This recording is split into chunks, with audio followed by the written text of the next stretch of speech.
లో సంచలనంగా మారిన ఫార్ములా ఈ కార్ రేస్ కేసులో కీలక పరిణామాలు జరుగుతున్నాయి.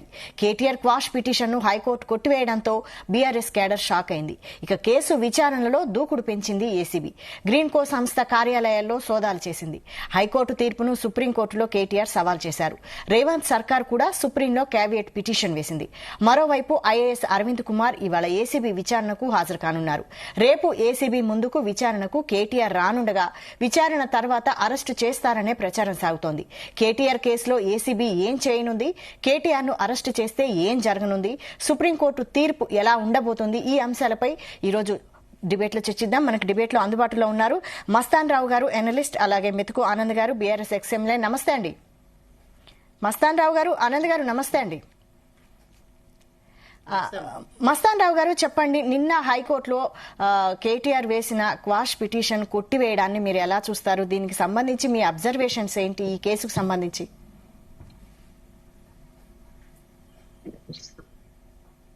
Hello, right. మస్తాన్ రావు గారు. సార్, నా వాయిస్ వినిపిస్తుందా? వినిపిస్తుంది, చెప్పండి. నా వాయిస్ వినిపిస్తుందా మేడం? ఓకే, వినిపిస్తుంది, చెప్పండి. గుడ్ మార్నింగ్ అండి జీ తెలుగు ప్రేక్షకులకి, అదేవిధంగా ప్యానెల్ లో ఉన్న ఇతర పెద్దలకు కూడా. ఇక్కడ ప్రస్తుతం హైకోర్టు కానీ లేదా కేటీఆర్ సుప్రీంకోర్టుకి ఆశ్రయించిన నేపథ్యం కానీ అంతా చూస్తున్నట్లయితే ఫార్ములా ఈ రేసుకి సంబంధించి కేటీఆర్ చుట్టూ దాదాపు ఉచ్చు బిగిసిందనే చెప్పాలి. ఎందుకంటే హైకోర్టు ఇంకా ఆయన వెళ్ళినప్పుడు దానిలో ప్రాథమిక సాక్ష్యాధారాలు ఉన్నాయి. డబ్బులు ప్రభుత్వ సొమ్ము ఎవరెవరి ఖాతాలకు చేరింది అనేది దర్యాప్తులో తేలాల్సి ఉందని చెప్పేసి హైకోర్టు అభిప్రాయపడిన నేపథ్యం కూడా ఇప్పుడు ఈ రోజు మనకి చూస్తాం. అదేవిధంగా ఆయన సుప్రీంకోర్టుకి ఆయన వెళ్ళిన పరిస్థితి కూడా ఉంది. దాని మీద తెలంగాణ ప్రభుత్వం కేవియట్ కూడా దాఖలు చేసిన పరిస్థితి. సో మొత్తం ప్రాథమిక సాక్ష్యాధారాలు చూస్తున్నట్లయితే ఆయన ఏసీబీ ఎదుట కానీ లేదా ఈడీ వాస్తవాలన్నీ కూడా అవసరం ఉంది. ఎందుకంటే అరవింద్ కుమార్ గారి మీద అప్పట్లో మొత్తం కూడా కేసు ప్రేమైన పరిస్థితి కూడా మనం చూస్తా ఉన్నాం. అయితే ఇక్కడ ప్రధానంగా చూసినట్లయితే ఇవాళ మనం మొత్తం వెలుగు అంశాలన్నీ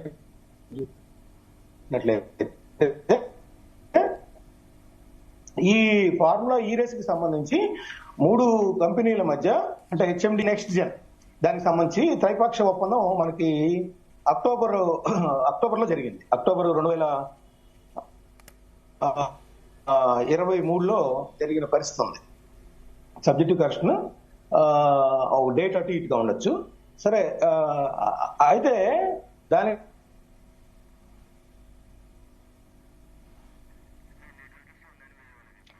మస్తారావు గారు, మీ దగ్గర నెట్ ఇష్యూ ఉందండి, వాయిస్ క్లియర్ గా లేదండి, సరిగ్గా రావట్లేదు.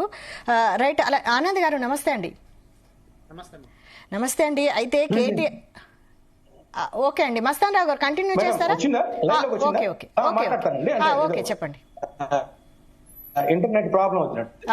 అయితే ఇక్కడ మొత్తంగా మనం చూసినట్టయితే కేటీఆర్ గారు వేసినట్లు అంటే ఇది హైదరాబాద్ ని ప్రపంచ చిత్రపటంలో ఒక మహోన్నత స్థాయిలో నిలపాలని, ఇది హైదరాబాద్ బ్రాండ్ ఇమేజ్ ని బాగా పెంచాలనే ఉద్దేశంతో దీన్ని నిర్వహించడం జరిగింది. కావాలని దాని మీద కక్షపూరితంగా ప్రతీకార ధోరణిలో ఈ కేసు పెట్టడం జరిగిందని, అరపైసా కూడా అవినీతి జరగలేదు, ఇది భవిష్యత్తులో వెల్లడవుతుంది, నేను నిరపరాధిగా బయటకు వస్తానని చెప్పేసి చెప్తా ఉన్నారు. అదేవిధంగా హరీష్ రావు గానీ, ప్రశాంత్ రెడ్డి గానీ, జగదీష్ రెడ్డి గానీ వీళ్ళందరూ కూడా చెప్తా ఉన్నారు కేటీఆర్ కి ఈ అవినీతి మక్కిలి అంటే పరిస్థితి లేదు, ఎందుకంటే ఆయన కడిగిన ముత్యంలో బయటకు వస్తారని చెప్తా ఉన్నారు. మరోవైపు చూసినట్లయితే రేవంత్ రెడ్డి గారు మొదటి నుంచి చెప్తున్నారు ఈ విషయంలో కేటీఆర్ అనే వ్యక్తి ప్రభుత్వ ధనాన్ని దోచుకున్నాడు కావాలని. దానికి సాక్ష్యాధారాలు ఏం బయటపెట్టింది ఈ రోజు చూసినట్లయితే, గ్రీన్ కో సంస్థలకు సంబంధించి బీఆర్ఎస్ కి అక్టోబర్ 22లో కూడా దాదాపు 41 కోట్ల మేర రూపాయలు ఎలక్ట్రానిక్ బాండ్ కూడా అందజేసిన పరిస్థితి ఉంది. సో ఇవన్నీ కూడా సాక్ష్యాధారాలు కనిపిస్తా ఉన్నాయి ఎదురుగా. అయితే కేటీఆర్ ఏమంటారంటే అవి అంతకు ముందు సంవత్సరంలో ఇచ్చారు, ఆ ఒప్పందం జరిగే నాటికే వాళ్ళు ఇచ్చిన పరిస్థితి ఉందండి. ఆ ఒప్పందం అనేది ఈ బాండ్లు ఇచ్చిన పరిస్థితుల నేపథ్యంలో కుదుర్చుకున్నారు, వారికి లబ్ధి కలిగించారు అనేది పరిస్థితి ఉంది. అదేవిధంగా ఈడీ చూసినట్లయితే ఇప్పటికే ఇండియన్ ఓవర్సీస్ బ్యాంక్ ని అసలు ఆ 41 కోట్ల రూపాయలు కానీ, ఆ 46 కోట్ల రూపాయలు కానీ మొత్తం 46 కోట్ల రూపాయలు ఏదైతే హెచ్ఎండిఏ నుంచి వెళ్ళాయో అవి ఎవరెవరి ఖాతాలకు వెళ్ళాయి, మొదట అక్కడి నుంచి ఎక్కడికి తరలి ఈడీ కూడా ఇండియన్ అడిగిన పరిస్థితి ఉంది. మరొక చూసినట్లయితే ఈడీ ఎదుట కంపల్సరీగా సాధించడంలో కానీ తెలంగాణ రాష్ట్రంలో కానీ కేటీఆర్ కుటుంబం ఏ విధంగా అయితే ప్రఖ్యాతిగాంచిందో, తెలంగాణకు సంబంధించి సాధించడంలో ఆయన పాత్ర ఏ విధంగా ఉందో, అదే విధంగా ఈ 10 సంవత్సరాల అధికారం అనుభవించిన తర్వాత ఓ పక్కన ఆయన కుమార్తె 5 నెలల పాటు తిహార్ జైల్లో ఉండాల్సిన పరిస్థితి. అదే విధంగా ఇప్పుడు చూస్తుంటే అంటే ఆ ఈడీ కేసే పెట్టింది, అప్పుడు కూడా ఈడీనే అరెస్ట్ చేసిన పరిస్థితి ఉంది. ఈ రోజు కేటీఆర్ కూడా ఈడీ ఎదుట హాజరయ్యారు. దాదాపు అరెస్ట్ అవుతారనే వార్తలు గత కొంతకాలంగా వినిపిస్తా ఉన్నాయి. ఏసీబీ కూడా చాలా ఫ్రేమ్ చేసింది. Right right right right Mastan Rao garu, right Anand గారి దగ్గరికి వెళ్దాం. ఆనంద్ గారు చెప్పండి, ఈ కేటీఆర్ ఆనంద్ గారు చెప్పండి, కేటీఆర్ అంటున్నట్టు లొట్టపేసు కేసు అయితే సుప్రీంకోర్టు వరకు ఎందుకు వెళ్లారు, ఎందుకు విచారణ ఎదుర్కోవడానికి ఎందుకు భయపడుతున్నారు? ఆనంద్ గారు మీరు చెప్పండి. అందరికి నమస్తే.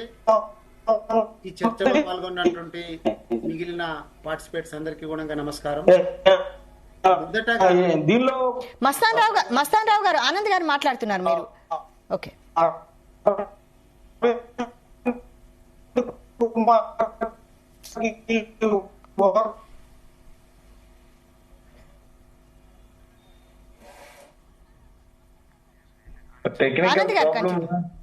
ఆనంద్ గారు కంటిన్యూ మాట్లాడొచ్చామా?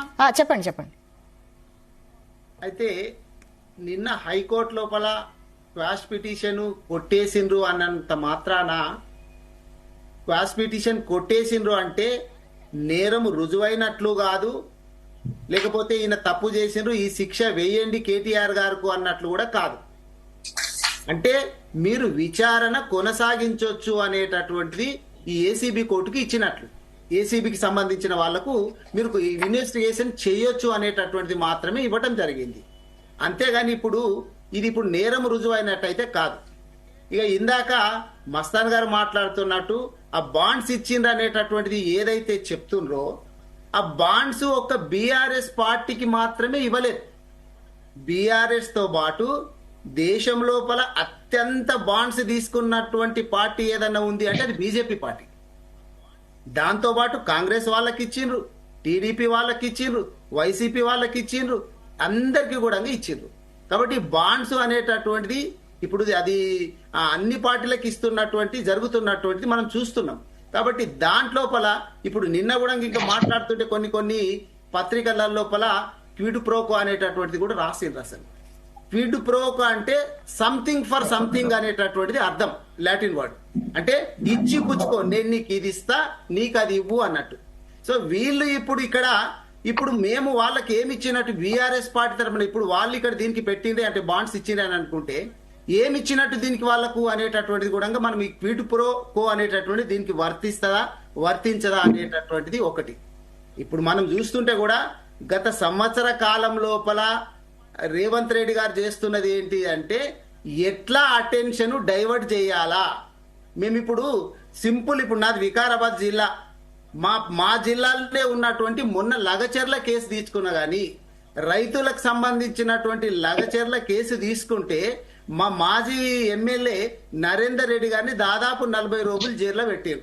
జైల్లో పెట్టి ఆయన రాయనటువంటిది కూడా కేటీఆర్ గారి పేరు ఆయననే రాసిస్తున్నటువంటి పోలీసులే ఆ సంతకం తీసుకొని ఏం రాసిండ్రో కూడా చదవటానికి కూడా సమయం ఇవ్వకుండా తీసుకుపోయి అక్కడ సబ్మిట్ చేసేస్తే తర్వాత ఈయన అఫిడవిట్ లో నేను చేయలేదు సంతకం, నాకు చదువుకోవడానికి కూడా నాకు టైం ఇవ్వలేరు అని చెప్పి మళ్ళీ సమర్పించుకోవాల్సినటువంటి ఆవశ్యకత నరేందర్ రెడ్డి గారికి ఏర్పడింది.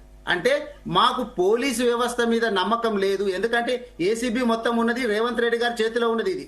కాబట్టి మేము ఇప్పుడు మొన్న లాయర్ను తీసుకొని పోయినరు కూడా, ఎందుకు లాయర్ను తీసుకొని పోయినరు బయటనే ఎందుకున్నారు అంటే పోలీసు వ్యవస్థ ఇప్పుడు రేవంత్ రెడ్డి గారు ఎట్లా చెప్తుండ్రో అట్లా వింటుంది. కాబట్టి మరి వాళ్ళు ఇప్పుడు వాళ్ళ మీద ఒక నమ్మకం లేదు కాబట్టి రాజ్యాంగం మీద నమ్మకం ఉంది, న్యాయ వ్యవస్థల మీద నమ్మకం ఉంది కాబట్టి న్యాయవాదుల సమక్షం లోపల మాకు విచారణ జరగాలనేదే కేటీఆర్ గారు కోరుకున్నారు. కానీ మేము అక్కడికి ఏసీబీకి రాము అని చెప్పలే.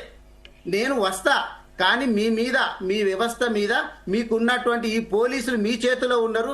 వాళ్ళు మేము చెప్పని మాటలను కూడా చెప్పినట్లు అనుకుంటారు కాబట్టి రాయించుకుంటారు, మా సంతకాలు తీసుకుంటారు కాబట్టి న్యాయవాదులు మా సమక్షంలో ఉండాలి అనేటటువంటి ఉద్దేశంతో అది తీసుకొని పోయిండ్రు.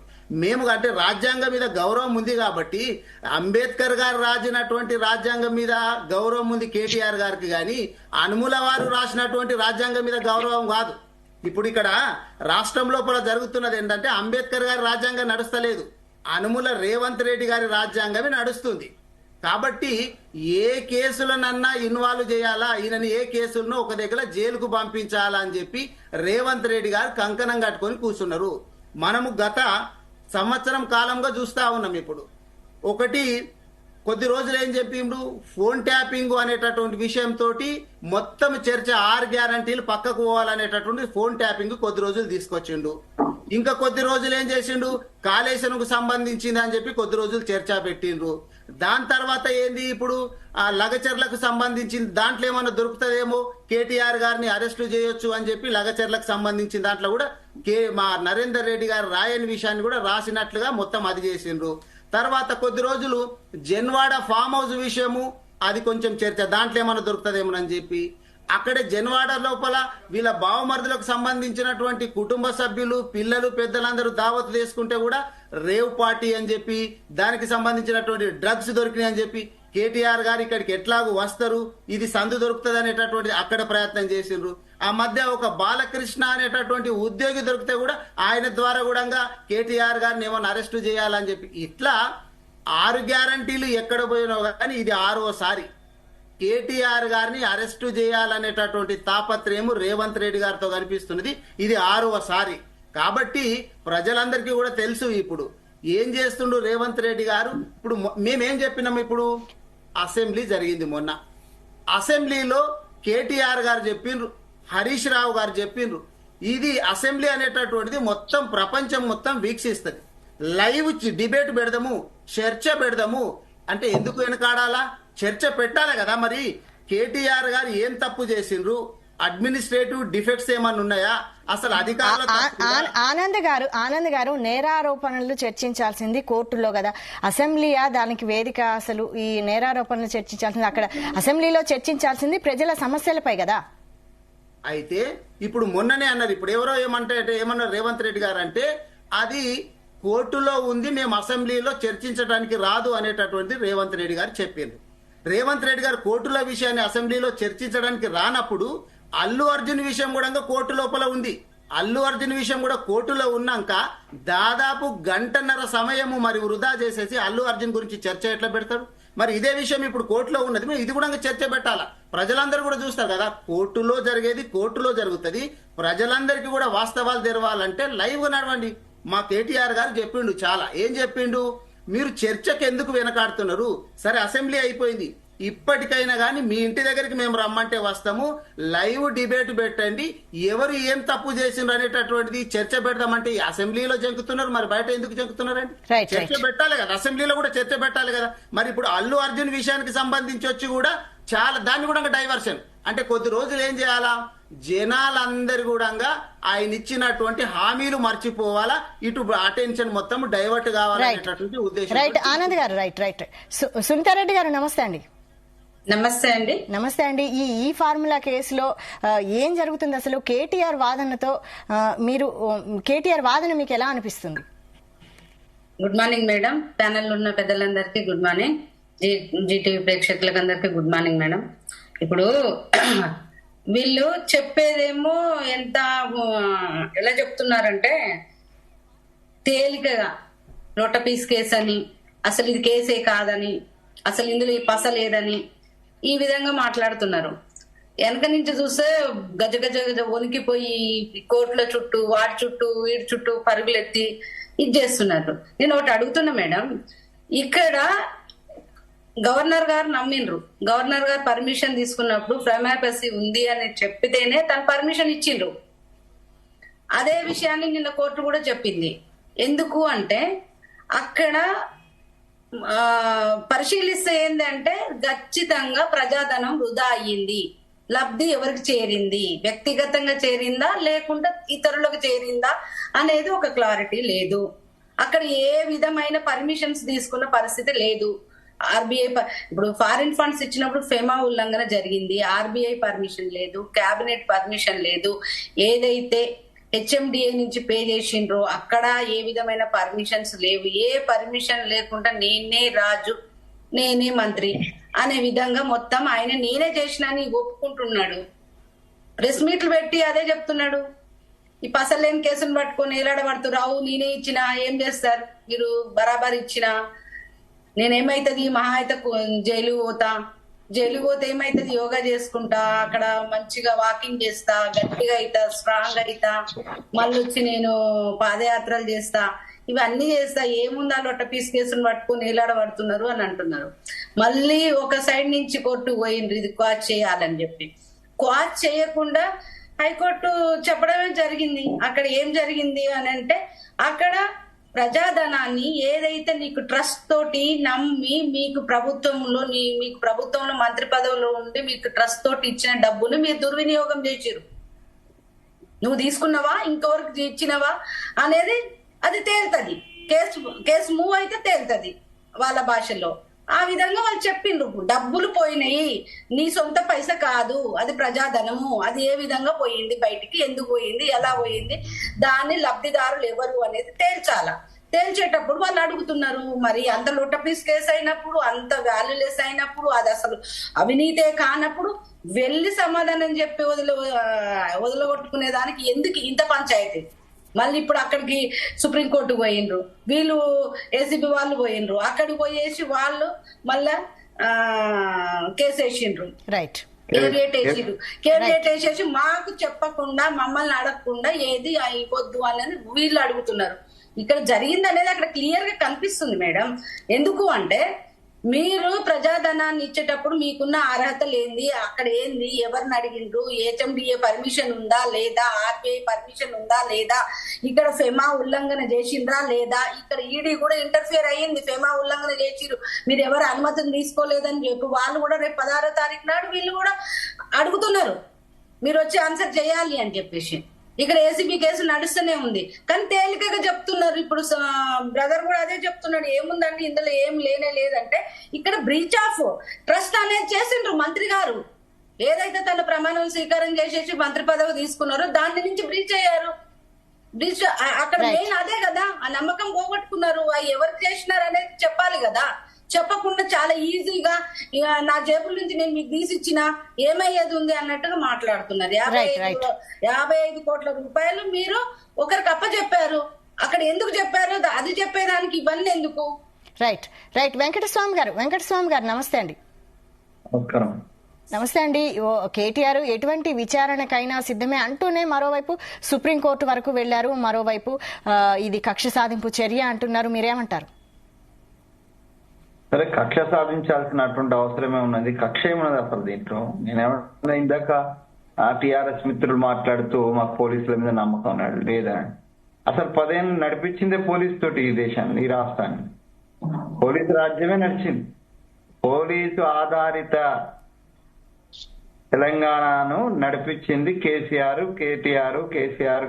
యొక్క ప్రభుత్వం. టిఆర్ఎస్ ప్రభుత్వం నిన్నటిదాకా అదే పోలీసు. మేము రాగానే పోలీసులు అంతా మారిపోలేగా, కొత్త పోలీసులు రాలే కదా, అదే పోలీసులు మీతో పనిచేసిన పోలీసులే ఇప్పుడు మా ప్రభుత్వంలో కూడా పనిచేస్తున్నారు. అధికారుల మీద ఒక నమ్మకం లేదు, పోలీసుల మీద నమ్మకం లేదు. నిన్నటిదాకా వాళ్ళ భుజాల మీదనే మీరెక్కిండ్రు, మీ భుజాల మీద వాళ్ళు ఎక్కి తిరిగింది కదా. వాళ్ళు ఇవాళ కేసు పెడితే మాకు పోలీసుల మీద నమ్మకం లేదు అనడం ఓకే. మీకు పోలీసుల మీద నమ్మకం లేదు, ప్రజల మీద నమ్మకం లేదు, ప్రజలకు కూడా మీ మీద నమ్మకం లేదు కాబట్టి వాళ్ళు ఇచ్చిన విశ్వాసాన్ని మీరు వమ్ము చేసిండ్రు కాబట్టి మీరు పక్కన పెట్టేసిండ్రు. ఇప్పుడు ఇందాక అక్క చెప్పినట్టుగా అవన్నీ నేను దోరాయించాను. వారు చెప్పిన అన్ని కూడా నేను క్వశ్చన్ చేస్తున్నా, వారు చెప్పినట్టుగా నేను క్వశ్చన్ చేస్తున్నా. ఏం లేదనుకుంటేనే మళ్ళీ ఎందుకు ఆగమాగం అవుతున్నా? నిన్నటిదాకా ఇప్పుడు లొట్టపీస్ కేసు అన్నాడు ఆగం ఎందుకు అవుతున్నాడు? ఇప్పుడే తొందరపడతానే ఇది బిగినింగ్ అని అంటాడు నిన్న ఇది మన ప్రెస్ మీట్ లో.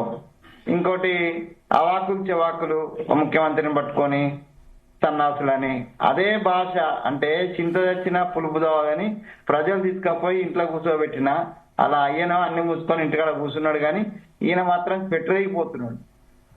పెట్టరైపోయేటోళ్లకు చట్టం ఏం చేయాలో అది చేస్తుంది తప్పనిసరిగా. నీ జాగిరి కాదు కదా, నీ అయ్యా జాగిరి కాదు కదా నువ్వు జేబుల నుంచి ఇచ్చడానికి, నీ ఇష్టం వచ్చినట్టు ఇచ్చడానికి. ప్రజల ధనం నీకు అధికారం ఇచ్చినారు, దాన్ని సద్వినియోగం చేసుకోవాలా. నువ్వు దుర్వినియోగం చేసినావు, దుర్వినియోగం చేసింది కాబట్టి ఇలా ఎంక్వైరీ చేస్తున్నది. కోర్టుకు వెళ్ళినావు, నా మీద అంతా ఫాల్తు కేసు పెట్టిందని. మరి కోర్టే చెప్పింది ప్రాథమికమైనటువంటి సాక్ష్యాధారాలు ఉన్నాయని నీకు దర్యాప్తును కొనసాగించమంటున్నారు. సరే, దర్యాప్తును కొనసాగించిన తర్వాత దోషి ఎవరు, ఎట్లా, ఏంది, అధికారులు అన్ని తర్వాత అంశాలు. బట్ నువ్వైతే బేసికల్ గా తప్పు చేసినావు అనేది చాలా స్పష్టంగా కోర్టు నుంచి నేను వచ్చిన దాని ప్రకారం బేసికల్ గా సాక్ష్యాధారాలు ఉన్నాయనేటువంటిది గవర్నర్ గురించి పర్మిషన్ వచ్చింది. ఇవన్నీ జరిగినాయి కదా. ఇవన్నీ ఏం జరగనట్టుగా నిన్న శుద్ధ పూజలాగా మాట్లాడుతుండే ఆయన కేటీఆర్ గారు అవాకులు చెవాకులు పెడుతున్న ప్రభుత్వం మీద. కాబట్టి నేనేమంటున్నా, చట్టం ఏ పరిధిలో ఉన్నాడు. నేను ఆయన ఒక విషయం ఆయన ఆహ్వానిస్తున్నా. పాపం ఆయనకు అంబేద్కర్ రాసిన మీద దాని మీద అది రాజ్యాంగం మీద గౌరవం ఉన్నదట. ఒక మంచి మాట విన్నాం ఇన్నాళ్ళ తర్వాత, ఒక నియంత నోటి నుంచి ఒక మంచి మాట విన్నాం నియంత పార్టీ నుంచి. అంటే అంబేద్కర్ రాసిన రాజ్యాంగం, ఇవాళ అంబేద్కర్ రాసిన రాజ్యాంగం గతి అయింది. చివరికి మళ్ళా అంబేద్కర్ కాళ్ళ దగ్గరికి రావాల్సి వచ్చింది దొరలు. మొన్నటిదాకా ఆ దొరలు అంబేద్కర్ రాజ్యాంగాన్ని తొక్కి పడేసినటువంటి దొరలు ఇలా అంబేద్కర్ యొక్క కాళ్ళ దగ్గరికి రావాల్సినటువంటి అఘాయిత్యం పట్టింది అని అంటే వాళ్ళు చేసిన తప్పులు ఏంటున్నాయో అర్థమవుతుంది.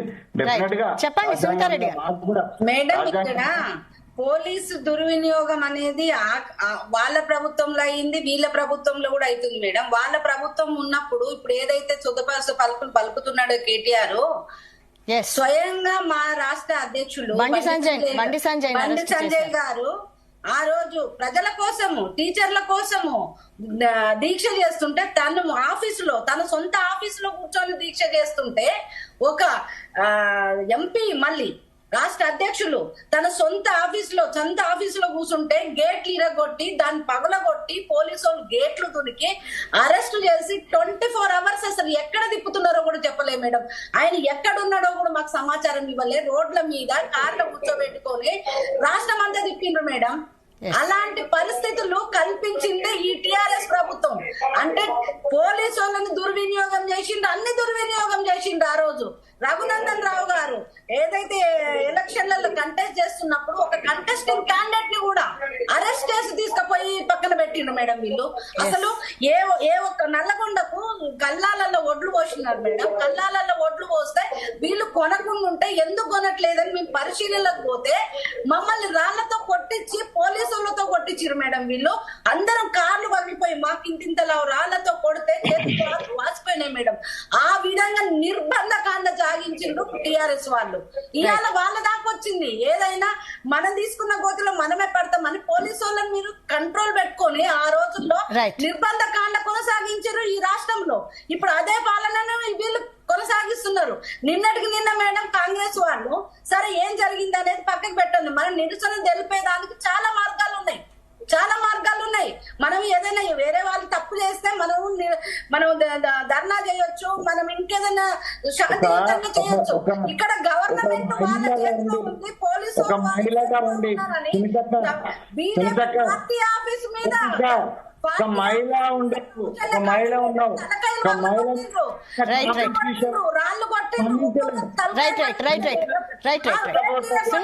ఆనంద్ గారు చెప్పండి. సునీతారెడ్డి గారు ఆనంద్ గారు చెప్పండి. మహిళా ఎంపీ ప్రియాంక గాంధీ మీద మాట్లాడకపోవడము మహిళా సమాజానికి మీకు అది తలవంపైనటువంటి మాట. రైట్ సునీతారెడ్డి గారు వెయిట్. సునీతారెడ్డి గారు ఒక్కరే మాట్లాడండి. సునీతారెడ్డి గారు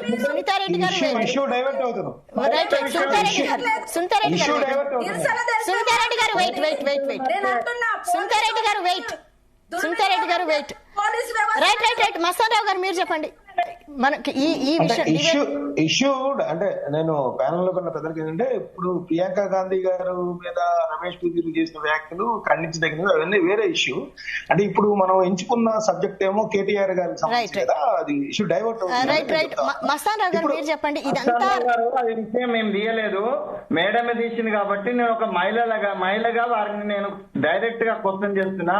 ఒక మహిళ మీద అసభ్యంగా మాట్లాడినటువంటి వాళ్ళ పార్టీకి సంబంధించిన ఏ పార్టీ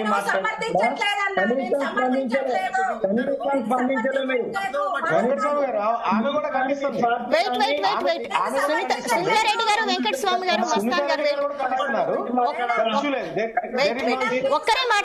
ఒక్కరే మాట్లాడండి. సునీతారెడ్డి గారు సునీతారెడ్డి గారు ఆనంద్ గారు చెప్పండి. సమర్థించట్లేదు కానీ దానికి నిరసన తెలిసే మార్గాలు చాలా. రైట్ సునీతారెడ్డి గారు ఆనంద్ గారు చెప్పండి. చెప్తాను, విషయం చెప్తాను. ఒక్క నిమిషం ఆనంద్ గారు చెప్పండి. దయచేసి ఇప్పుడు ఈ చర్చ లోపల ఒకరు మాట్లాడుతున్నప్పుడు మిగతా సభ్యులమందరం కూడా గౌరవించుకుందాం. సోదరి మాట్లాడు కావచ్చు, సోదరుడు మాట్లాడింది కావచ్చు, మస్తాన్ రావు గారు ఒకరు మాట్లాడినప్పుడు మొత్తం విందాం. నేను మాట్లాడుతుంటేనే రైట్ సునీతారెడ్డి గారు మీరు అడిగితే ఛాన్స్ ఇచ్చాను. సునీతారెడ్డి గారు మీరు అడిగితే ఛాన్స్ ఇచ్చాను, వెయిట్ అండి. మనం ఇప్పుడు చర్చలో పాల్గొన్నది ఒకరి అభిప్రాయాలు ఒకరు చెప్పడానికి కానీ ఒకరు మాట్లాడుతున్నప్పుడే మనం అడ్డగించడానికి కాదు. కాబట్టి నేను ఇప్పుడు ఇద్దరికి సోదరిని గోడేది మీకు కూడా సోదరి మనకి నేను మాట్లాడుతుంటేనే అన్న కల్పించుకున్నారు. కాదంటున్నా నేను కూడా నాకు అవకాశం ఇచ్చింది మేడం. మీరు సునీతారెడ్డి గారు వెయిట్ అండి, అవకాశం ఇచ్చాను మాట్లాడారు. ఇప్పుడు ఆనంద్ గారు మీరు చెప్పండి. ఇప్పుడు దయచేసి ఇప్పుడు సోదరుడు మీరు కూడా అమ్మ మీరు కూడా ఒకరు మాట్లాడుతున్నప్పుడు దయచేసి మాట్లాడు. పాపం ఆమె మాట్లాడుతుంది, ఆమె మొత్తం మాట్లాడినిచ్చిన తర్వాత మనం మాట్లాడితే బాగుంటది. పాపం లేదు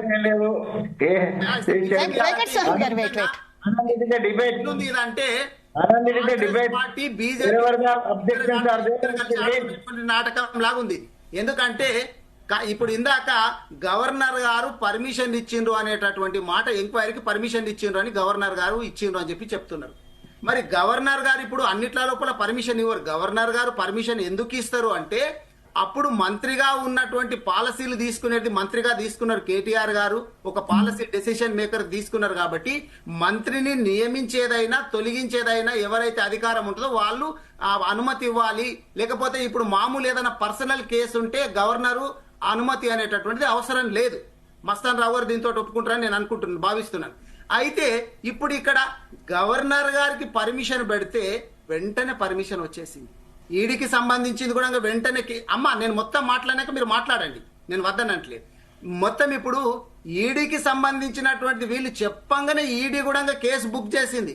కానీ అదే గౌరవ మంత్రి పొంగులేటి శ్రీనివాస్ రెడ్డి గారి మీద ఇంటి మీద ఈడీ సోదాలు జరిగి ఇన్ని రోజులు అవుతున్నా గానీ ఒక్క స్టేట్మెంట్ కూడా బయటికి రాదు. పొంగులేటి శ్రీనివాస్ రెడ్డి గారి నుంచి రాదు, అటు ఈడీ నుంచి రాదు, ఎక్కడి నుంచి కూడా రాదు. అదే కాకుండా ఇప్పుడు మెగాకు సంబంధించినటువంటి కంపెనీ అన్ని కూడా మొత్తము అది బ్లాక్ లిస్ట్ లో పెట్టాలి అని చెప్పినా కూడా దాన్ని బ్లాక్ లిస్ట్ లో పెట్టకుండా దానికి సంబంధించిన కొడంగల్లు నారాయణపేటకు సంబంధించినటువంటి లిఫ్ట్ ఇరిగేషన్ కూడా మళ్ళీ వాళ్ళకే అప్పగిచ్చేసారు. అంటే ఇప్పుడు బీజేపీ వాళ్ళు కాంగ్రెస్ వాళ్ళు నేను కొట్టినట్లు చేస్తాను, నువ్వు ఏడ్చినట్లు చెయ్యి అన్నట్టుగా. ఎందుకంటే మేమిప్పుడు అమృత టెండర్ కు స్కామ్ కు సంబంధించినటువంటి ఇది వాళ్ళ బావమర్దికి రేవంత్ రెడ్డి గారి బావమర్దికి ఇక్కడ లబ్ధి చేకూర్చే విధంగా అక్కడ అర్హత లేకున్నా కానీ టెండర్ ఇచ్చిండ్రు అని చెప్పి ఆధారాలతో సహా తీసుకుపోయి ఢిల్లీ లోపల ఈడీ ఆఫీసులు ఇచ్చేసేస్తే దానికి సంబంధించినటువంటి కేసు కాదు, ఎంక్వైరీ కాదు, ఏది కాదు. ఆగమేఘాల మీద గవర్నర్ గారు ఇక్కడ పర్మిషన్ ఇచ్చేసేస్తారు. ఇప్పుడు మనము అసెంబ్లీలో చూస్తుంటే కూడా ప్రతిపక్షాల మీద మాట్లాడుతుంది బీజేపీ వచ్చేసేసి. ఎప్పుడైనా కానీ అధికార పక్షాలను నిలదీసేది పోయి మీరు ఇట్లా చేసిండ్రు మీరు అట్లా చేసిండ్రు అని చెప్పి మమ్మల్ని నిలదీస్తారు తప్ప వీళ్ళిద్దరు ఒకరు ఏడ్చినట్లు కొట్టినట్టు చేయి ఏడ్చినట్టు వీళ్ళిద్దరు కూడా తోడు దొంగలే. మేము బీజేపీ కాంగ్రెస్ వేరే అని మాత్రం మేము అనుకోవడం లేదు. ఇంకా ఇందాక సోదరుడు మాట్లాడుతూ ముఖ్యమంత్రి గారిని పట్టుకొని సన్నాసులని మాట్లాడొచ్చా? మీ రేవంత్ రెడ్డి గారి భాష చూసిన తర్వాత కేసీఆర్ గారిని ఎన్ని మాట్లాడినాడండి, ఏమేం మాట్లాడు? సరే అది కేసీఆర్ గారిని అన్న మాటలు పక్కకు పెట్టేసేసి మొన్నటికి మొన్న పేగులు మెడలేసుకుంటా తొక్కుకుంటా పోతా, బుల్డోజర్లతోటి మొత్తం చేసేస్తా, ఇవి మాట్లాడేటటువంటి మాటలు మరి రేవంత్ రెడ్డి గారికి చాలా బాగున్నాయా? ప్రజలు తెలంగాణ కోరుకుంటున్నారా? మరి ఇది కూడా రైట్ ఆనంద్ గారు రైట్ మస్తాన్ రావు గారు మీరు చెప్పండి. బీఆర్ఎస్ ఆరోపిస్తోంది కాంగ్రెస్ బీజేపీ చేతులు కలిపి కుట్ర చేస్తున్నాయని అంటున్నారు. దీనికి మీ సమాధానం ఏంటి? మస్తాన్ రావు గారు చెప్పండి. అన్మ్యూట్ చేసుకోండి మస్తాన్ రావు గారు. వినిపిస్తుందా? ఇప్పుడు చెప్పండి.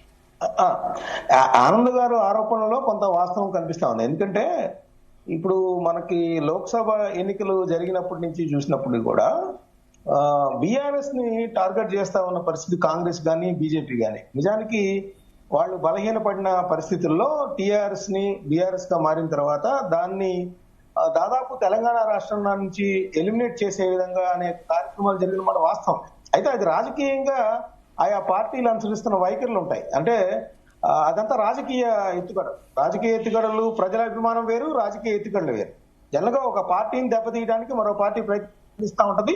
దానిలో భాగంగానే గతంలో కేసీఆర్ గారు కూడా కాంగ్రెస్ పార్టీని, తెలుగుదేశం పార్టీని దెబ్బతీయడానికి వాళ్ళ ఎమ్మెల్యేలని కూడా ఫిరాయింపుల్ని ప్రోత్సహించిన పరిస్థితి ఉంది. అదే పరిస్థితి ఈ రోజు కేసీఆర్ గారు కూడా వస్తుందనేది నేను చెప్తా.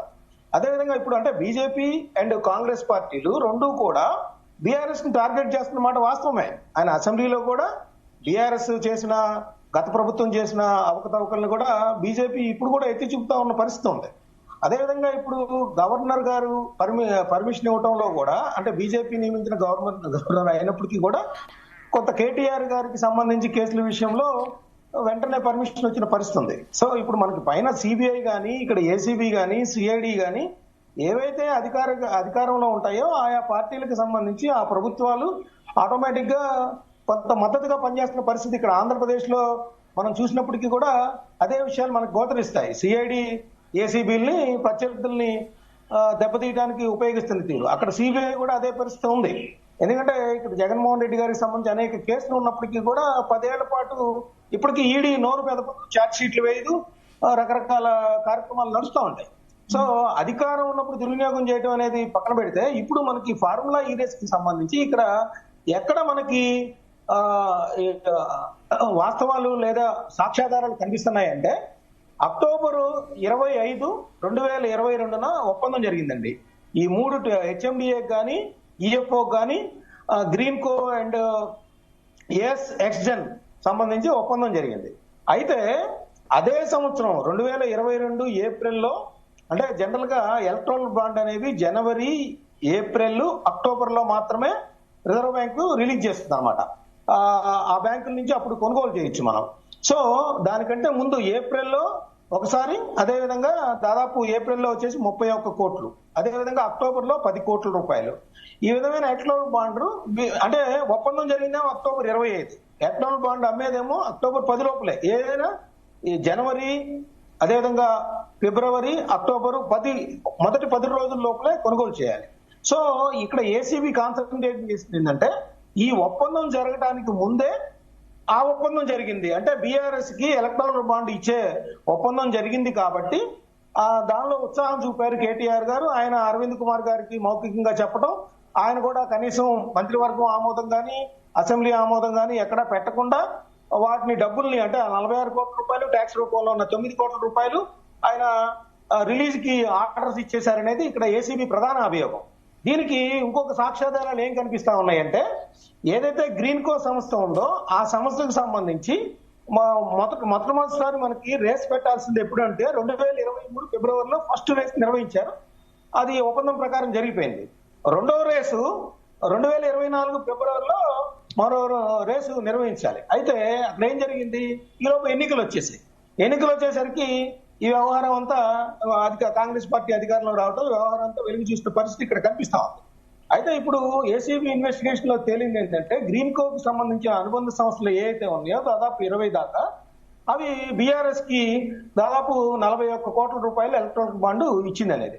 ఇందాక మన బీఆర్ఎస్ మిత్రులు చెప్పినట్టు ఎలక్ట్రానిక్ బాండ్ అనేది ఒక్క బీఆర్ఎస్ కేనే కాదు, ఇప్పుడు ఆంధ్రప్రదేశ్ లో చూసినట్టు తెలుగుదేశం పార్టీకి, అదేవిధంగా వైఎస్ఆర్ సిపికి, అదేవిధంగా ఈ గ్రీన్ కో సంస్థ బీజేపీకి కూడా, కాంగ్రెస్ కూడా ఇచ్చిన పరిస్థితి కూడా ఉంది. అయితే ఇక్కడ ఎలక్ట్రల్ బాండ్ అనేది పార్టీలకి ఇచ్చినప్పుడు అక్కడ ఏమవుతుందంటే ఇక్కడ సింక్ అవుతుంది. అంటే అక్టోబర్ 25వ తారీఖు ఒప్పందం జరగబోతా ఉంటే దానికి కొన్ని నెలల ముందే బీఆర్ఎస్ కి ఎలక్ట్రల్ బాండ్ ఇవ్వటం అనేది ఇక్కడ ఆ ఇచ్చిన నేపథ్యంలోనే ఈ ఒప్పందం జరిగింది అనేది ఏసీబీ అభియోగం. హైకోర్టుకు చూపించిన సాక్ష్యాధారాలు కూడా అవే కాబట్టి దీనిలో కొంత ప్రాథమిక సాక్ష్యాధారాలు ఉన్నాయి. అదేవిధంగా ఇంకోటి ఏంటంటే ఒక నిమిషం కంప్లీట్ చేస్తానండి. ఏస్ నెక్స్ట్ జన్ అనేది మన 2వ రేస్ నిర్వహణకు ముందు వైదొలిగి ఆ వైదొలిగినప్పటికీ కూడా ఆ డబ్బులు చెల్లింపులు కానీ ఆ ఒప్పందం కానీ కొనసాగే విధంగా నిర్ణయం తీసుకున్నారు. సో ఆ విషయాన్ని కూడా నిబంధనలు ఉల్లంఘించిన పరిస్థితి ఉంది. ఇవన్నీ కూడా చూసినట్లయితే కేటీఆర్ గారికి సంబంధించి అటు ఏసీబీ కానీ ఈడీ విషయంలో ఆయన ఉచ్చులో చిక్కుకున్నట్టుగా మనకి కనిపిస్తా ఉంది. ఎందుకంటే ఆయన బహిరంగంగా ఒప్పుకున్నారు. ఆయన హైదరాబాద్ ని బ్రాండ్ ఇమేజ్ ని పెంచడానికి కొంత ఇనిషియేటివ్ గా తీసుకున్నాం, దానిలో కొంత నిబంధనలు పక్కన పెట్టాం అనే విషయాన్ని కూడా అటు అరవింద్ కుమార్ గారు ఒప్పుకున్న పరిస్థితి ఉంది, ఇక్కడ కేటీఆర్ గారు ఒప్పుకున్న పరిస్థితి. కాబట్టి కేసుల్ని ఎదుర్కోవాల్సి రావచ్చు, అవసరమైతే అరెస్టుల దాకా వెళ్లే పరిస్థితి కూడా ఇక్కడ కనిపిస్తుంది. రైట్ మస్తానరావు గారు. రైట్ వెంకటస్వామి గారు, మీరు చెప్పండి. కేటీఆర్ ని ఇరికించడానికి కాంగ్రెస్ బీజేపీతో కాంగ్రెస్ కలిశాయి అని అంటున్నారు. మరి అలా అయితే నిన్న మీరు బీజేపీ కార్యాలయంపై దాడి, దీన్ని ఎలా చూడాలి, మీరేమంటారు? వెంకటస్వామి గారు అన్మ్యూట్ చేసుకోండి. నేనా అంటే ఇందాక సునీతక్క మాట్లాడుతూ అన్నారు, అయితే నేను వారితో ఒక్క విషయం ఏకీభవిస్తున్నాను. ఈవెన్ మా స్టేట్ ప్రెసిడెంట్ కూడా మా పార్టీ అదే యూత్ వింగ్ కు ఒక అంటే మద్దతు ఇచ్చడం కూడా జరిగింది. దాన్ని నేను ఏం సమర్థిస్తలేను. అయితే అక్క కూడా ఒక మహిళ మీద వాళ్ళ పార్టీకి సంబంధించినటువంటి వ్యక్తి చేసినటువంటి కామెంట్స్ ఏవైతున్నాయో వాటి విషయంలో కూడా ఒక మహిళగా, కనీసం ఒక మహిళగా, బీజేపీ లీడర్ గా వారు మాట్లాడలేకపోవచ్చు, కానీ ఒక మహిళగా అయితే స్పందించాల్సిన అవసరం ఉందని చెప్తున్నా. ఇంకా దాన్ని అంతకంటే నేను పొడిగించదలుచుకోలేదు. That is my opinion. So వాళ్ళ విజ్ఞతకే వదిలేసినాం. నేనేం మా వాళ్ళు చేసినటువంటి ఈ నిరసన వ్యక్తం చేసేటువంటి పద్ధతులను మనం మార్చుకోవాలి, ఎవరైనా మార్చుకోవాలి. నేను ప్రత్యక్ష సాక్షినండి. నేను వెస్ట్ బెంగాల్ ఇన్ఛార్జిని. మేము ఏదో నిరసన ప్రోగ్రామ్ కార్యాలయం లోపల ఉంటే అక్కడ ఉన్నటువంటి బీజేపీ మిత్రులు వచ్చి అటాక్ చేసినటువంటి సందర్భం ఉన్నది. సో ఇది పద్ధతిగా ఏ పార్టీ, మా పార్టీ అయినా వేరే పార్టీ అయినా ఒక పార్టీ కార్యాలయానికి ఇంకొక పార్టీ వరకు పోవడం అనేది అది ప్రజాస్వామ్యంలో మంచి ఆలోచన విధానం కాదు. దాన్ని నేను కూడా సమర్థిస్తలేను, వారు కూడా సమర్థిస్తలేరు. కాబట్టి అది మంచిది, అందరం సర్దుకుంటే మంచిది. అది ప్రజలను ప్రజాస్వామ్యాన్ని గౌరవించినట్టుగా ఉంటది. దానికి అందరం కూడా పాటిద్దాం. దాన్ని నేను వారి యొక్క మాటను నేను ఆహ్వానిస్తున్నా. అదే ఒక అప్పీల్ కూడా చేస్తున్నా. ఒక మహిళల పట్ల, ఎవరి పట్ల అయినా, మహిళ అయినా జెంట్స్ అయినా, వాళ్ళ పట్ల మాట్లాడేటువంటిది ఒక ప్రజాస్వామ్యయుతంగా ఆన్ పార్లమెంట్ మాట్లాడుకుంటే మంచిది అనేది నేను విజ్ఞప్తి చేస్తున్నా. రెండోది, ఇప్పుడు మీరు చెప్తున్నట్టు మేము ఇరికించాల్సిన అవసరం కానీ లేదా బీజేపీ వాళ్ళు ఇరికించాల్సిన అవసరం లేదు. ఆయనే ఇరుక్కుంటున్నాడు, ఆయనే చెప్పుకుంటున్నాడు. నేనే బాధాప్త ఇచ్చిన, ఏం చేస్తారు చేయండి. ఇందాక అక్క కూడా చెప్పింది కదా, ఏం చేస్తారు, మేము బ్రాండ్ ఇమేజ్ కోసం నేను చేసిన అని ఆయనే మాట్లాడాడు కదా. సో అది ప్రాక్టికల్ గా దీంట్లో కూడా ఉంది కదా, ఏది ప్రొసీజర్ ల్యాబ్స్ కూడా ఉంది. సో దాంట్లో మేము చేసేది ఏం లేదు, మేము ఇరికిచ్చేది ఏం లేదు. వాళ్ళు అన్ని రకాల అయినటువంటివి దుర్వినియోగం చేసినారు. ఆ అధికార దుర్వినియోగం కారణంగానే ఈ పరిస్థితి ఏర్పడింది. ఎవరు దొరుకున్న వందల వాడు వంద అక్క అన్నట్టుగానే ఎవరైతే పోలీసులను మీరు దుర్వినియోగం చేసిందో అదే పోలీసుల కస్టడీలో మీరు పోవాల్సినటువంటి పరిస్థితి ఉన్నది. ఇది ఎవ్వరము ఏం చేయాల్సిన అక్కర్లేదు. చట్టం తన పని తను చేసుకుంటూ పోతుంది. ప్రజాస్వామ్యం రాజ్యాంగంలో ఇచ్చినటువంటి నిబంధన మేరకే మేము వ్యవహరిస్తున్నాం. అది తప్ప ఇంకా రాజకీయ కక్షపూరితమైనటువంటి వ్యవహారం అయితే. రైట్, ఆనంద్ గారు చెప్పండి. మేడం, ఇప్పుడు ఎందుకంటే దీంట్లో ఇప్పుడు ఈ రేస్ అనేటటువంటిది చాలా ప్రతిష్టాత్మకమైనటువంటిది అందరికీ తెలుసు. మన భారతదేశం లోపల ఈ రేసు జరిగినటువంటి మొట్టమొదటి నగరము మన హైదరాబాద్. అయితే ఈ రేసు తీసుకురావడానికి వీళ్ళేమన్నా వ్యతిరేకమా కాదనేది ఒకటి చెప్పాలి. ఒకటి లేదు, వ్యతిరేకం కాదు అనుకుంటే, ఇప్పుడు డబ్బులు అక్కడికి పోయినాయి అనుకుంటే అది అడ్మినిస్ట్రేటివ్ డిఫెక్ట్, అంటే ఇక్కడ పాలసీ డిఫెక్ట్ కాదు. వాళ్ళు దీర్ఘకాలిక ఒప్పందం అనేటటువంటిది చేసుకోవడం జరిగింది. దీర్ఘకాలిక ఒప్పందం చేసుకున్న తర్వాత 2 ఇన్స్టాల్మెంట్ల లోపల అక్కడికి డబ్బులు పంపించిండ్రు. 3వ ఇన్స్టాల్మెంట్ కూడా కట్టాల. అప్పటికి మా గవర్నమెంట్ పోయింది. ఆ గవర్నమెంట్ పోయినప్పుడు వీళ్ళు 3వ ఇన్స్టాల్మెంట్ కట్టి ఉంటే 2024 ఫిబ్రవరి లోపల మళ్ళీ ఇక్కడ జరిగేటివి రేస్ జరిగేటివి. ఇప్పుడు గవర్నమెంట్ పెట్టింది ఇప్పుడు మొదటిసారి దాదాపు 40 కోట్లు అయితే గ్రీన్ కోన్ ఏమో వాళ్ళ దాని గురించి వాళ్ళ ప్రమోషన్ గురించి పెట్టిండ్రు. గవర్నమెంట్ నుంచి పెట్టినటువంటి 40 కోట్లు అయితే దాదాపు ప్రత్యక్షంగా జిఎస్టీల రూపం లోపలనే మన రాష్ట్రానికి వచ్చినటువంటి ఆదాయం దాదాపు 70 కోట్లు. అంటే 40 కోట్లు తీసేయంగా ఇంకా 30 కోట్ల లాభం వచ్చింది. ఇంకా అదే కాక వేరే పరోక్షంగా ఇంకా చాలా విషయాలకు వచ్చేసేస్తే దాదాపు 700 నుంచి 800 కోట్లు రాష్ట్రానికి లాభం వచ్చింది అనేటటువంటిది నెల్సన్ అనేటటువంటి కంపెనీ చేసింది. ఏదో మా బీఆర్ఎస్ పార్టీ చేసినటువంటి సర్వే కాదు, నెల్సన్ అనేటటువంటి ఒక ప్రపంచ ప్రఖ్యాతిగాంచినటువంటి సర్వే చేసిన దాంట్లో దాదాపు ఇవి జరిగినాయి అనేటటువంటిది చెప్పిండ్రు. ఇప్పుడు మరి ఈ దాన్ని రేస్కు వీళ్ళు వ్యతిరేకమా, లేకపోతే ఇక్కడ అడ్మినిస్ట్రేటివ్ డిఫెక్ట్స్ ఉన్నాయి అవి సరిచేసి ఉంటే బాగుండేది అనేది వీళ్ళు ఫస్ట్ చెప్పాలా. ఎందుకంటే అడ్మినిస్ట్రేటివ్ ఇప్పుడు పాలసీ మేకర్లు మాత్రమే, ఇక్కడ మంత్రిగా ఉన్నటువంటి వాళ్ళు పాలసీని తయారు చేస్తారు, దాన్ని ఎగ్జిక్యూట్ చేయాల్సింది మాత్రం అడ్మినిస్ట్రేషన్. ఇక్కడ అడ్మినిస్ట్రేటివ్ ఇర్రెగ్యులారిటీస్ ఉన్నాయి తప్ప ఇల్లీగాలిటీ కాదు. There is a lot of difference between irregularity and illegality.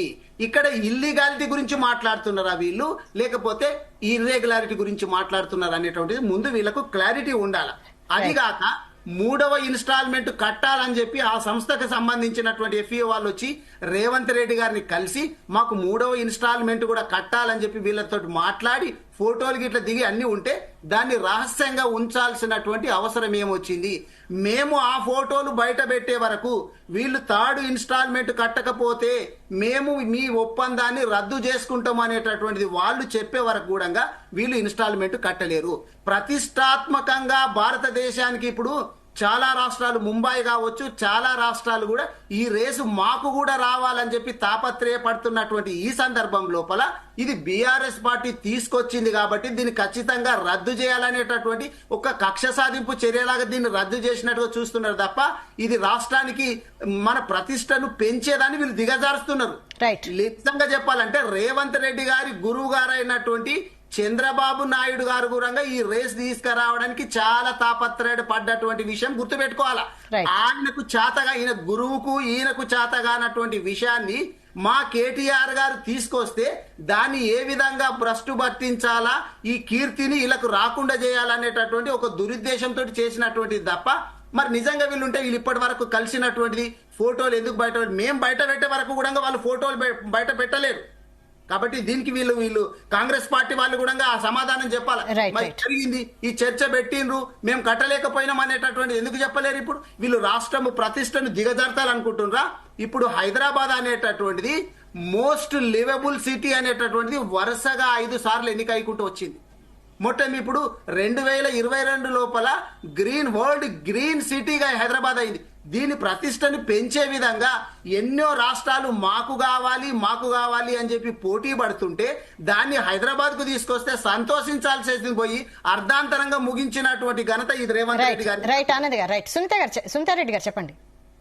ఇప్పుడు బ్రదర్ బిఆర్ఎస్ బ్రదర్ ఫస్ట్ ఒకటి ఆరోపించారు మేడం, మేఘా సంస్థ కానివ్వండి ఏదో కేసుల విషయంలో మీ మీద చూసామని. అసలు మేఘా సంస్థ ఎవరి హయాంలో వచ్చింది, ఎవరి హయాంలో డెవలప్ అయింది, ఎవరు ఎక్కువ ఆర్డర్లు ఇచ్చిండ్రు? మొత్తం కాళేశ్వరం మొత్తం ప్రాజెక్టులన్నీ వాళ్ళకే ఇచ్చింది వీళ్ళు.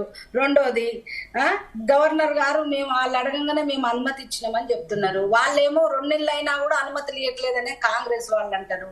గవర్నర్ గారికి వాళ్ళు అనుమతి అడిగినరు, దానికి ఇవ్వొద్దా అని ఒక లీగల్ ఒపీనియన్ తీసుకొని వాళ్ళు ఇస్తారు, టైం తీసుకొని ఇచ్చిండ్రు, అక్కడ తప్పు లేదు. ఇక కాంగ్రెస్ బీజేపీ ఒకటి అని మాట్లాడడానికి ఎక్కడైనా ఆన్సర్ అసలు మాట్లాడడానికి అవకాశం ఉందా మేడం? ఏనాడైనా ఎప్పుడైనా ఎక్కడైనా కాంగ్రెస్ బీజేపీ కలుస్తాయా? బీఆర్ఎస్ కాంగ్రెస్ కలిసి పోటీ చేసినాయి, కలిసి ఉన్నారు, కలిసి మంత్రి పదవులు తీసుకున్నారు, అవన్నీ మనం చాలా సార్లు చెప్పుకున్నాము. ఇప్పుడు కూడా నేనేమంటున్నా మేడం, కేసీఆర్ గారే చెప్తున్నారు ఇది లోటపీస్ కేసు, ఇది ఉండే కేసు కాదు, ఇది ఒక పిచ్చి కేసు, ఇదన్నీ మాట్లాడుతున్నారు, ఇది ఒక పెద్ద వరస్ట్ కేసును పట్టుకున్నారని.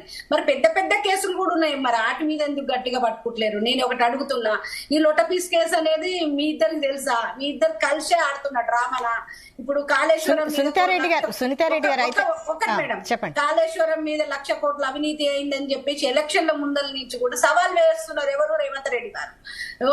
కిషన్ రెడ్డి గారు మీరు వచ్చేసి అమిత్ షా గారు అపాయింట్మెంట్ తీసుకోండి, నా దగ్గర మొత్తం ఫైలింగ్ ఉంది, సాక్ష్యాలు ఉన్నాయి, నేను మీకు ఫైల్ ఇస్తా,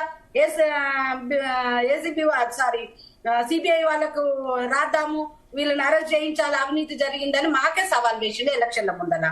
మరి ఎలక్షన్లు అయిపోయిన తర్వాత ఏ సవాలు లేదు, దివాలు లేదు, ఏదో కమిటీ అన్నారు వేసిండ్రు, అది ఏమంటారు ఇక 5 సంవత్సరాలు కంటిన్యూ చేసేస్తారు, అది కాలం అయిపోతుంది. ఇంకా మళ్ళీ స్వయంగా బాధితుడు ఆయనే. ఏమని టెలిఫోన్ ట్యాపింగ్ నా ఇంటి పక్కన పెట్టిరు, నా ఇంటి ముంగల పెట్టిరు, నన్ను ట్యాపింగ్ చేసిరని ముచ్చట్లు చెప్పిండు. జనాలకు ఓట్లేసుకోవడానికేనా ఇవన్నీ కేసులన్నీ పెట్టి ఉన్నాయి అని చెప్పిన కేసీఆర్ రేవంత్ రెడ్డి గారు ఇలా ఒక 10 కేసులు ముచ్చట్లు చెప్పిండు. ఏది ఎలక్ట్రిసిటీ కేసు కానివ్వండి, గొర్రెల స్కీమ్ కానివ్వండి, దానా కేసు కానివ్వండి, కోళ్ల కేసు కానివ్వండి, ఇట్లాంటి కేసులు ఒక 100 నెలలకు ఒక 2 కేసులు బయటకు తీసుకొచ్చి ఈ 11-12 నెలల్లో మరి ఏ ఒక్క కేసు మీద కూడా పోలేదు. ఇప్పుడు ఈ కేసును పట్టుకొని ఆయన లోటపీస్ కేసు అంటాడు, ఈయన ఇప్పటిదాకా ఫైల్ చేయడు. సునీతారెడ్డి గారు అయితే కాంగ్రెస్ కలిసి పనిచేస్తున్నారని నేను అంటున్నా మేడం. కాంగ్రెస్ ఏమంటోందంటే కేటీఆర్ ని కేసు నుంచి బయటపడేసే ప్రయత్నాలు చేస్తుంది, అలాగే లిక్కర్ స్కామ్ లో కూడా కవితను కాపాడింది బీజేపీయే కదా అని ఆరోపిస్తున్నారు. ఆరోపణలు మీరేమంటారు? కవితను అరెస్ట్ చేసింది ఎవరి హయాంలో మేడం? చట్టం తన పని తాను చేసుకుని ఇవ్వాలి. కాంగ్రెస్ పార్టీ వాళ్ళకి తెలిసిన విద్య ఏంటంటే ఎప్పుడు వాళ్ళు ఏ గవర్నమెంట్లు ఉన్నా ఆ సంస్థలన్నిటి దుర్వినియోగం చేస్తుంది అనేది మనకు తెలిసినదే మొదటి నుంచి. ఎందుకు అంటే గతంలో వాళ్ళ ప్రభుత్వం అది యూపీఏ ప్రభుత్వం ఉన్నప్పుడే సుప్రీంకోర్టు స్వయంగా చెప్పింది సిబిఐ అనేది కాంగ్రెస్ పార్టీ ఇంటి చిలకలాగా మారిపోయిందని చెప్పడం జరిగింది. అన్ని వ్యవస్థల్ని సర్వనాశనం చేసిండు, అన్ని వ్యవస్థల్ని అవినీతిమయం చేసిండు. కాబట్టి వాళ్ళకి తెలిసిన విద్యే. ఈ రోజు కూడా పోలీసులను వాడుకుంటారు, ఏసీబీని వాడుకుంటారు, ఇంకా అందరినీ వాడుకుంటారు అనేది కాంగ్రెస్. మేము ఎందుకు కాపాడాలో మాకేం పని? మీకంటే వాళ్ళ ఎమ్మెల్యేలు కావాలి, వాళ్ళతో అలయన్స్లు కావాలి, ఒకవేళ నీ ప్రభుత్వం పడితే వాళ్ళ దగ్గర ఎమ్మెల్యేలను తెచ్చుకోవాలి. నీకు ఆ భయం ఉంది కాబట్టి నువ్వు కాపాడుకుంటున్నావు. నేను కొట్టినట్టు చేస్తాను, నువ్వు ఏడ్చినట్టు చేస్తానని ఇద్దరు కలిసి డ్రామా ఆడుతున్నారేమో. మరి 1,00,000 కోట్ల వ్యవహారాలన్నీ అవి కూడా తీయాలి కదా. నిన్నటికి మొన్నటి 100 కేసులు బయటకు తీసుకొచ్చారు. మనకు తెలియదా? మనం ఎన్నిసార్లు డిబేట్లు పెట్టినాం మేడం. వారం రోజులకు ఒక కొత్త కేసు, వారం రోజులకు ఒక కొత్త కేసు. 80,000 కోట్ల రూపాయలు ఎలక్ట్రిసిటీ కుంభకోణం అన్నారు, 50,000 కోట్ల రూపాయలు రైస్ కుంభకోణం అన్నారు, ఒక్క బైక్ మీద 136,000 గొర్రెలెట్ల పోయినాయి అని చెప్పారు, టెలిఫోన్ జన్వాడ అన్నారు, నిన్నటి మొన్నటి వరకు ఇంకేదో ఫామ్ హౌస్ కేసు అన్నారు, ధరణి కేసు అన్నారు.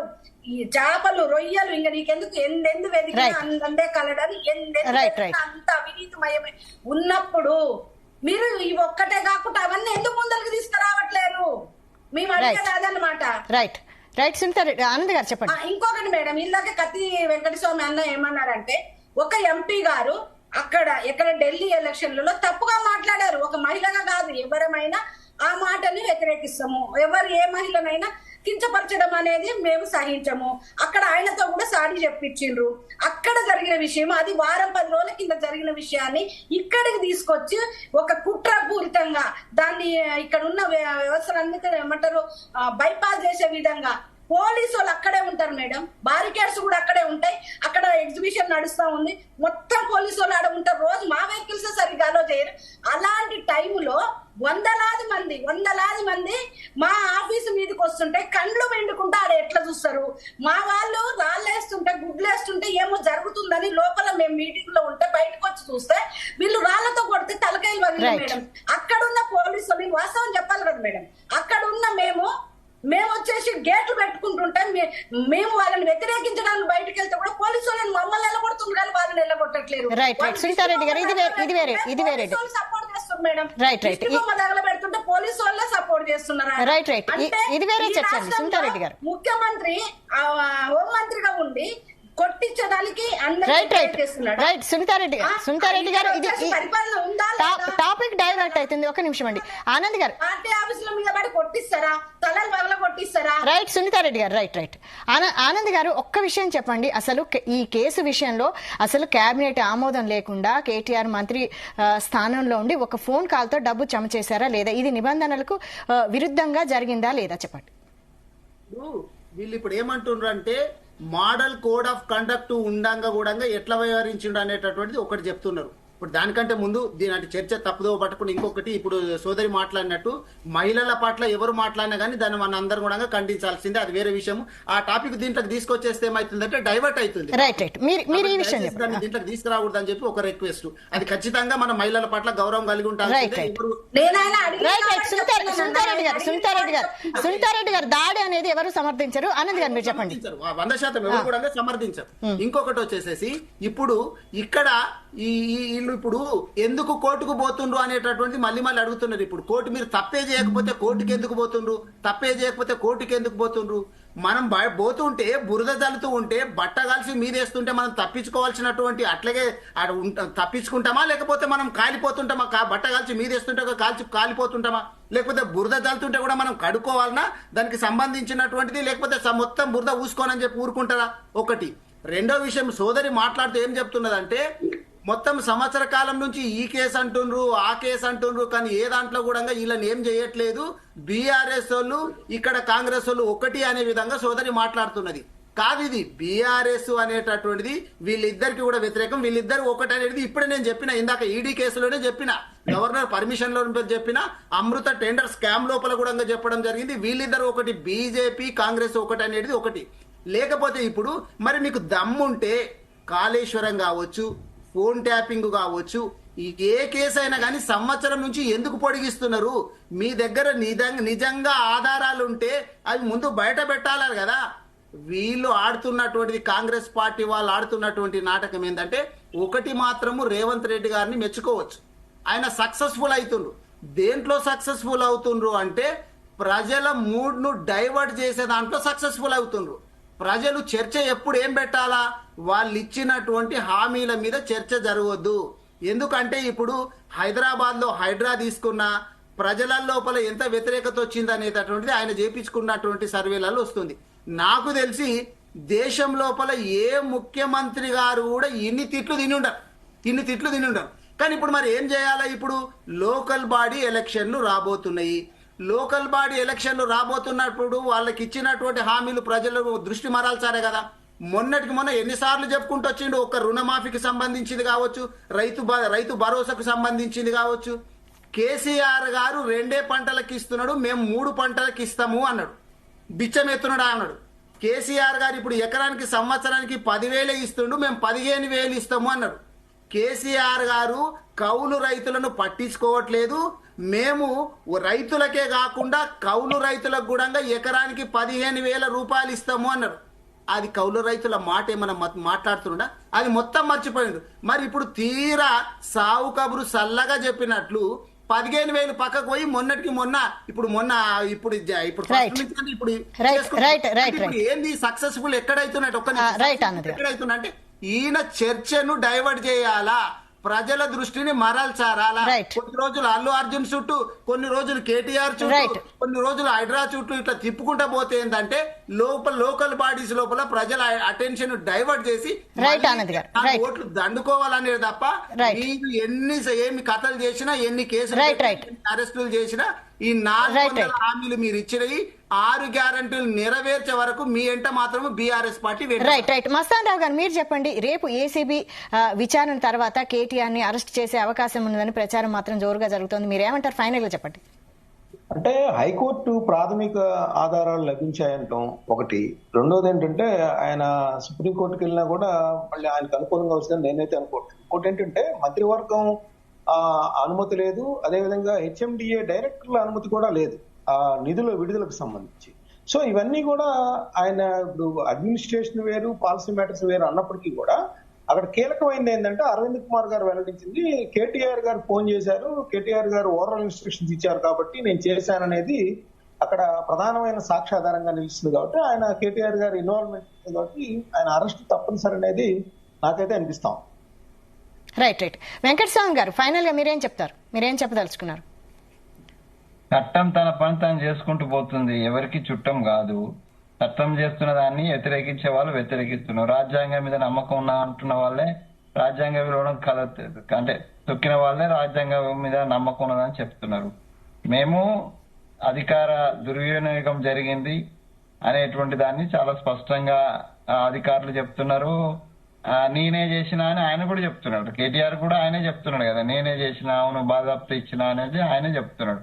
కాబట్టి మస్తాన్ రావు గారు అన్నట్టుగా చట్టంలో ఏవైతే ఉన్నాయో, ఏవైతే పాలసీకి వ్యతిరేకంగా ఏవైపోయినాయో వాటి ప్రకారము ఆయన కోర్టుకు పోయే అవకాశం, నేను కోర్టుకు పోయే అవకాశాన్ని నేనేం కాదంటలేను. ఎవరైనా కూడా, మీరైనా నేనైనా ఎవరైనా ఒక కేసు వచ్చినప్పుడు రెండు వైపులా ఉంటది. ప్రాసిక్యూషన్ ఏదైతుందో, ప్రాసిక్యూషన్ దోషిగా ఎవరు నిలబెట్టిందో వాళ్ళను దోషిగా నిరూపించేటువంటి బాధ్యత ప్రాసిక్యూషన్ మీద ఉంటది. అగనెస్ట్ గా ఎవరి మీద అయితే కేసు వచ్చిందో వాళ్ళు తమను తాము కాపాడుకోవడానికి చేసే ప్రయత్నాలు అన్ని చేస్తారు. ఆయన మంచి మాట ఏం చెప్పిందంటే, రాజ్యాంగబద్ధంగానే అంబేద్కర్ విరచిత రాజ్యాంగం ప్రకారం నేను అన్ని రిసోర్సెస్ ను ఉపయోగించుకుంటా అన్నాడు. ఇప్పటికైనా జ్ఞానోదయం కలిగింది కాబట్టి, అంబేద్కర్ అనేటువంటి పెద్ద మనిషి మీద గౌరవం కలిగింది కాబట్టి మేము ఆయన అప్రిషియేట్ చేయాల్సిందే. So what ever it may be, case ఇప్పుడు సునీతక్క మాట్లాడుతూ ఆ కేసు ఈ కేసు ఇవన్నీ అంటున్నాను, ఆనంద్ గారు కూడా అదే మాట్లాడుతున్నారు. నేనేమంటున్నానంటే అన్నిటి మీద ఎంక్వైరీ నడుస్తుంది. ఇప్పుడు ఒక రిటైర్డ్ జడ్జి తోటి, న్యాయమూర్తి తోటి ఇది కాళేశ్వరం సంబంధించి నడుస్తుంది. అదే విధంగా ఇది ఫోన్ ట్యాపింగ్ నడుస్తుంది. సో ఇవన్నీ కూడా అండర్ ఎంక్వైరీస్, అంటే దాంట్లో ప్రాసెస్ లో ఉన్నాయి, ఎంక్వైరీ ప్రాసెస్ లో ఉన్నాయి. సో వాటిని అన్నిటిని మేము ఏదో కావాలని మాకు ఫండేకే ఏం పెట్టడం లేదు. అవి వచ్చినాయి, ప్రజల దృష్టికి వచ్చినాయి. ఆ ప్రజలు ఇవన్నీ గమనించింది కాబట్టి టీఆర్ఎస్ తీసుకుపోయి ఇంట్లో కూర్చోబెట్టినారు. అయ్యి అయితే లోపల మాట్లాడకుండా లోపల కూర్చున్నాడు. కొడుకేదో మాట్లాడుతున్నాడు. కానీ ఇప్పుడు జరిగేటువంటి పరిణామాలలో చట్టం ప్రకారము, న్యాయం ప్రకారం, రాజ్యాంగ ప్రకారం ఏం జరగాలో అది జరుగుతుంది. సో దాని ప్రకారం ముందుకు పోవాలి. టైం అయిపోండి. ఒక లైన్ లో చెప్పండి ఆనంద్ గారు. మేడం ఒక లైన్ లో చెప్పండి. మొత్తం మీద ఇప్పుడు చట్టం తన పని తను చేసుకపోతుందని చెప్పి సోదరుడు చెప్పిండు. కానీ బీజేపీ, కాంగ్రెస్ వాళ్ళు చట్టం తన పని తానే చేసుకపోవట్లేదు, ప్రజల దృష్టి మరల్చడానికి చేసుకపోతుండ్రు. ఒకటి. ఇంకొకటి, ఎన్ని చేసినా గానీ ఇప్పుడు గాడిద ఉంటేనే గుర్రం విలువ తెలిసేది. బీఆర్ఎస్ పార్టీ విలువ ఎప్పుడు తెలుస్తుంది అంటే, ఈ కాంగ్రెస్ వాళ్ళు వచ్చిన పరిపాలన చూసిన తర్వాతనే బీఆర్ఎస్ పార్టీ వాళ్ళ విలువ తెలుస్తుంది. రాబోయేటటువంటి రోజుల లోపల కూడా ఖచ్చితంగా వీళ్ళకు కర్రు కాల్సి వాత పెడతారు. బీఆర్ఎస్ పార్టీ మళ్ళీ అధికారంలోకి వస్తుంది. మీరు ఏం భయపడాల్సినటువంటి సుంతారెడ్డి గారు ఫైనల్ ఆనంద్ గారు మీ వెనక మాత్రం మేము పడతాం ఖచ్చితంగా. రైట్. సుంతారెడ్డి గారు ఫైనల్ గా వన్ లైన్ లో చెప్పండి. మేడం ఇక్కడ కోర్టు దృష్టిలో ప్రైమాపసి ఉంది అనేది క్లియర్ అర్థమైంది. ఇక్కడ అవుట్ ఆఫ్ వేలో డబ్బులు వెళ్ళినాయని అర్థమైంది. అక్కడ ఇప్పుడు చట్టం తన పని తాను చేసుకుంటుందని బ్రదర్ చెప్తున్నాడు కదా, అది ఏ విధమైన నిర్బంధాలకు లోను కాకుండా, ఏదైనా కక్ష సాధింపులకు లేకుండా జెన్యూన్ గా ఇన్వెస్టిగేషన్ జరగాలి, వాస్తవాలు బయటకు రావాలి. డబ్బులు ఏ విధంగా ట్రాన్స్ఫర్ అయినాయి, ఏ విధంగా ఎవరికి చేరినాయి అంటే లబ్ధిదారుడు ఎవరు, ఇక్కడ దోషి ఎవరు, నిర్దోషి ఎవరు, ఇక్కడ ఈ డబ్బులు ఇవ్వడానికి అవుట్ ఆఫ్ వేలో వెళ్ళడానికి కారణాలేంటి, ఇవి బయటకు వస్తే చాలు మేడం. మాకు ఎవరి మీద కక్ష సాధింపులు లేవు, ఎవరిను అరెస్ట్ చేయడమో చేయకపోవడమో మాకు వచ్చింది. ఖచ్చితంగా జరిగింది ఏంది అనేది బయటకు వస్తుంది.